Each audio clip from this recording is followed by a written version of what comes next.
Tempos bicudos os nossos. Crescem a intolerância e o sectarismo. A globalização vai deixando suas vítimas pelo caminho, despertando a reação dos marginalizados pelo curso das coisas. A abundância gerada pela revolução tecnológica não é bem repartida. As guerras, a fome e a miséria produzem enorme contingente de deserdados. A imigração em massa e o desemprego alimentam ódios recíprocos. O xenofobismo e fundamentalismos radicais geram conflitos abertos ou latentes que abraçam a cena contemporânea. A vitória de Trump nos Estados Unidos, a expressiva votação da extrema-direita na Áustria, a vitória do Brexit na Grã-Bretanha, a derrota da reforma constitucional na Itália, as perspectivas de radicalização na França, a forte presença do terrorismo como ameaça permanente são faces de um mundo que não oferece às novas gerações um horizonte alvissareiro. A intolerância racial, religiosa e política preenche os vazios deixados por uma globalização que incorpora o livre trânsito de mercadorias e capitais, mas não consegue lidar com o deslocamento dos excluídos.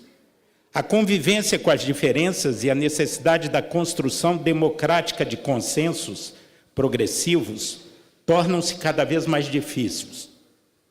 Certa vez Gandhi afirmou: tolerância é uma necessidade em todos os tempos e para todas as raças. Mas a tolerância não significa aceitar o que se tolera. Conviver com a divergência não é fácil. O dogmatismo e o sectarismo derivado obstruem canais de diálogo. É necessária uma atitude aberta, do ponto de vista comportamental, existencial e intelectual. É preciso reconhecer a legitimidade do outro e entender que nem sempre há uma única verdade.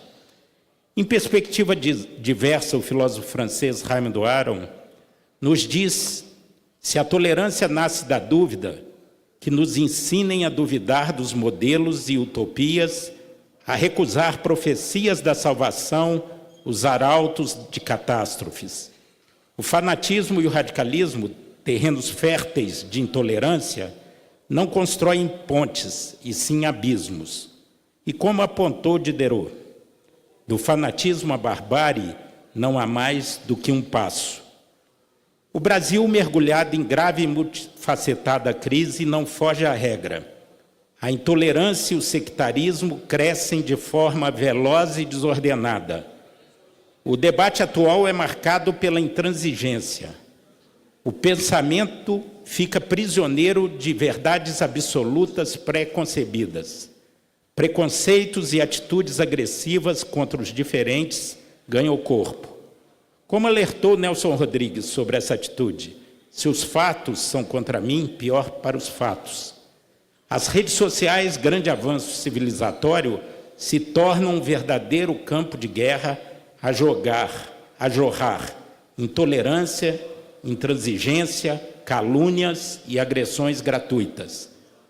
Urge recuperar o espírito de grandes democratas que nos trouxeram até aqui, como Juscelino Kubitschek, Ulisses e Tancredo, que cultivaram a arte da política como campo de diálogo e disputa, inspirado no interesse público e no interesse nacional, e marcado pelo respeito aos divergentes e pela busca dos consensos que fizeram o Brasil avançar. É um momento grave da vida nacional. A intolerância e o radicalismo abraçam a conjuntura e todos aqueles, independente de partidos, compromissos ideológicos, alinhamentos políticos, têm a obrigação de estabelecer um verdadeiro diálogo nacional para que a gente consiga fazer a travessia, em última análise, salvar a nossa democracia e a própria República. Muito obrigado, senhor presidente.